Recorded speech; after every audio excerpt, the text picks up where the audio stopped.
प्यारे बच्चों,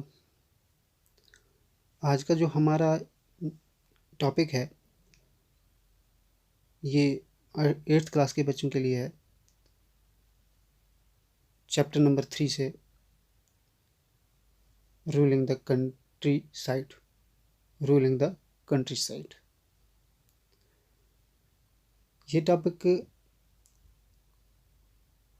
पहले भी मैंने अपलोड किया था, लेकिन बाद में मैंने देखा कि उसमें जो वीडियो क्वालिटी है वो अच्छी नहीं है, वो दिखाई नहीं दे रही थी।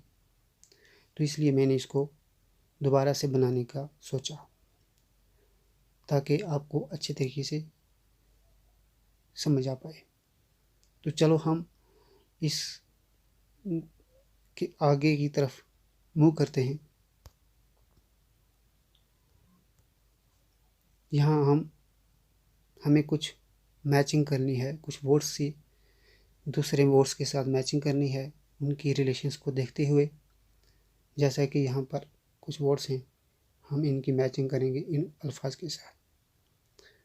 जैसे कि राइट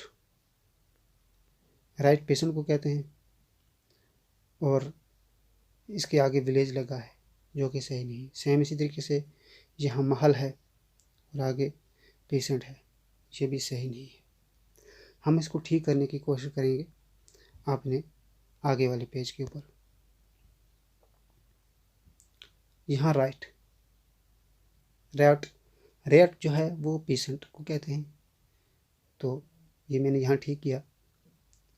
अब यहाँ महल है। महल जो था ये एक ग्रुप ऑफ विलेजेस था जो फाइनेंशियल बेसिस के ऊपर उस वक्त उसको बनाया जाता था। तो ये आ गया महल विलेज। निज जो है ये कल्टीवेशन है, cultivation on planters on land. निज का मतलब है कि प्लांटर्स की अपनी लैंड के ऊपर कल्टीवेशन करनी। तो इसके साथ ये मैच करता था, मैंने यहाँ भी इसको इस तरह से एडजस्ट किया। अब रेयाटी जो है ये कौन है? ये एक सिस्टम था। निज भी एक सिस्टम था जिसके तहत कल्टीवेशन प्लांटर्स की ज़मीन के ऊपर की जाती थी।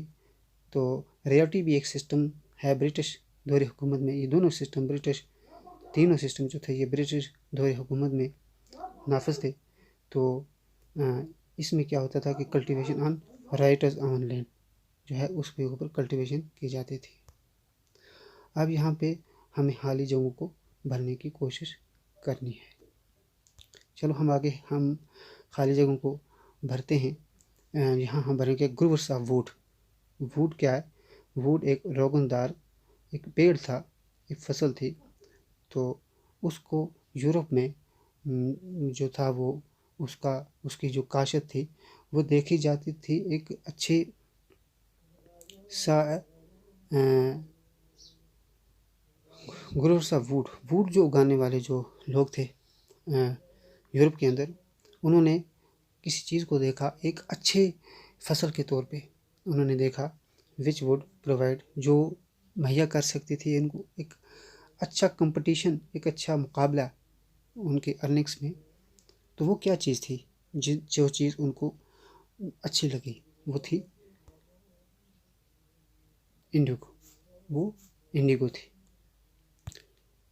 अब demand for indigo increased. Demand for indigo इंक्रीजेड।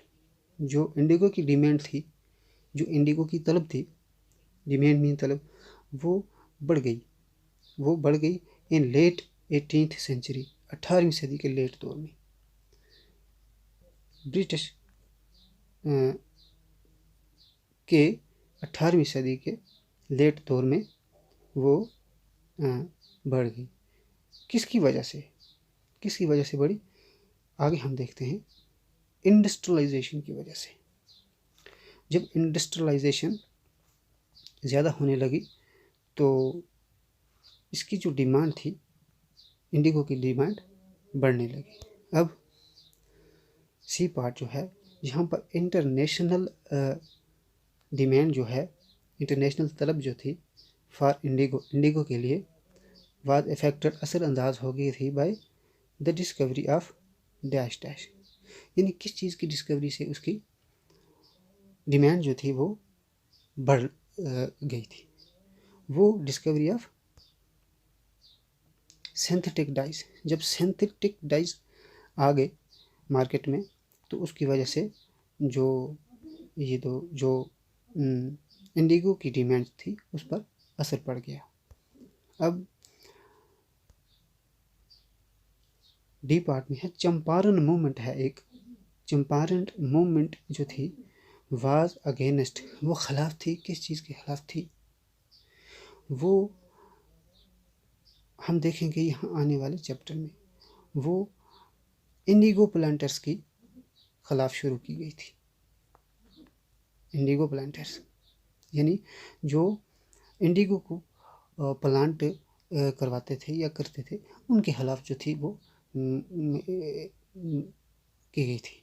अब हमारा जो ये वीडियो है ये इसी पर इख्तिताम होता है। तो मैं आपके लिए एक अच्छा सा वीडियो जो है अब आने वाले दिन में जो है मैं लाऊंगा। तब तक आप इस जो क्वेश्चन हैं जो जिन पे हमने डिस्कस की उनको आप अच्छी तरीके से आप गौर कीजिए। और अगर आप अपनी नोट बुक के ऊपर इसे नोट करना चाहते हैं तो भी नोट कर सकते हैं। लेकिन अगर आपको वीडियो की क्वालिटी अच्छी नहीं लगती है, दिखाई नहीं दे रहा है, तो आप वीडियो को थोड़ा सा ऊपर की तरफ पुश करके नीचे सब्सक्रिप्शन पूरी लिखी हुई है, वहाँ से सारा कुछ नोट कर सकते हैं। इसके बाद